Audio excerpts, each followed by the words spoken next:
The Acharya Jagadish Chandra Bose Indian Botanical Garden, previously known as the Indian Botanical Garden or the Calcutta Botanical Garden, is a national botanical garden situated at Shibpur Howrah near Kolkata. They are commonly known as the Kolkata Botanical Garden and previously as the Royal Botanical Garden, Kolkata. The garden exhibits a wide variety of rare plants with a total collection over 12,000 species spread across 109 hectares and is under the direct supervision of the Botanical Survey of India under the Ministry of Environment and Forest, Government of India. The garden was founded in 1787 by Colonel Robert Kidd, an army officer of the East India Company, primarily for the purpose of identifying new plants of commercial value such as teak and growing spices for trade. In a written proposal to the then Governor General John Macpherson to establish the garden, Kidd stated that it was not for the purpose of collecting rare plants as things of mere curiosity, but for establishing a stock for disseminating such articles as may prove beneficial to the inhabitants as well as to the natives of Great Britain and which ultimately may tend to extension of the national commerce and riches. India was undergoing mass famine in the 18th century as a result of political turmoil, in addition to severe socio-economic crisis. Robert Kidd's botanical garden proposal was motivated by the desire to increase agricultural revenue in an effort to end food scarcity and promote better economic growth. Furthermore, Robert Kidd was accustomed to growing various plants, particularly spices from the East Indies, which were obtained from East India Company's voyages. The East India Company's Court of Directors supported Kidd's ambition to establish cinnamon, tobacco, dates, Chinese tea and coffee in the garden due to its economic benefit. Tea, for example, was a highly commodified plant that was indispensable to the European economy.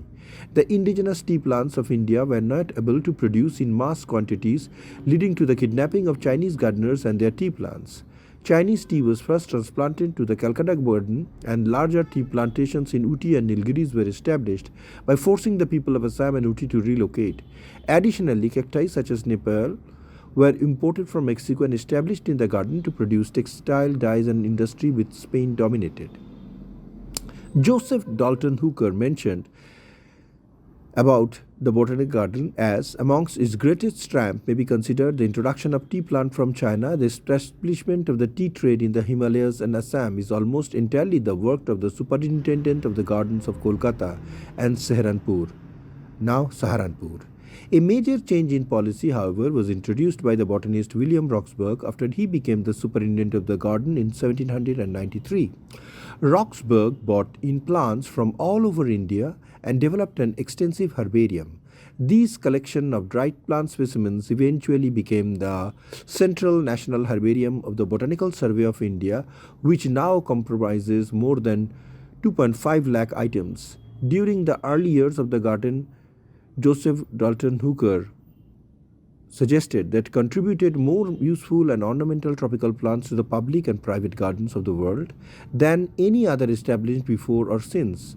I here allude to the great Indian herbarium, chiefly found by the staff of the Botanical Gardens under the direction of Dr. Nathaniel Wallich and distributed in 1829 to the principal museums of Europe. The Calcutta Botanical Garden, along with various other similar gardens that came up during that particular time, as Singapore Botanic Gardens or the Botanic Gardens St. Vincent and others located in Southeast Asia, formed a large network of scientific institutions through which plants were transferred, classified according to the lineage system and used to justify colonial expansion. Along with policy changes enacted by William Roxburgh, the East India Company itself was undergoing political and historical changes. The development of the botanical science in India happened alongside the expansion of the East India Company as it acquired the control of the agricultural economy of colonial India. The company conducted extensive scientific research in India as it was getting power and territory in South Asia. Although it was a trading company, it had the power to collect revenue as an ordinary government could. The collection procedure, which involved local Indian officials as well as British officials, were set in place by Court of Directors and ensured to be objective as possible. An increasing number of botanists and scientists were gaining access to new areas in India, leading to an era of acquiring as much scientific data as possible. Other key figures in the development of the National Botanical Garden has been Nathaniel Wallich, who was superintendent of the Calcutta Garden after William Roxburgh, and William Griffith, who had a well-known reputation at their time. Over the years, attractive display gardens for the public have been developed and many kinds of plants have been cultivated for scientific observation. During the 1970s, the garden initiated a program to introduce improved food plants and other varieties of economic benefit to the people of India. The garden was designated as the Acharya Jagadish Chandra Bose Indian Botanic Garden on June 25, 2009 in honor of the great Indian scientist Jagadish Chandra Bose, the Bengali polymath and a natural scientist. The garden now has a no plastic zone.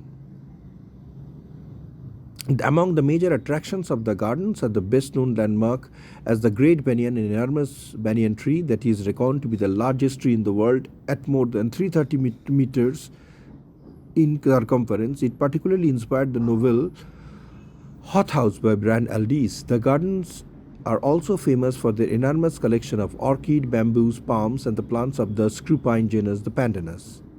Animal scenes inside the botanical garden includes mostly jackal, a common Indian mongoose and Indian fox.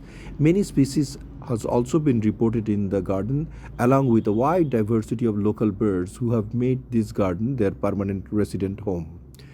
Indeed, the Shibpur Botanical Garden is a national heritage and a treasure of India and is visited by a huge number of tourists every year. The garden has been a constant source of inspiration for the growth of botany and applied botany in India and has played leading role in establishment of economic botany as a science in the domain of Indian botanical sciences and research. Shoykot Kumar Basu, Kalinga Chronicle TV, Bureau Report.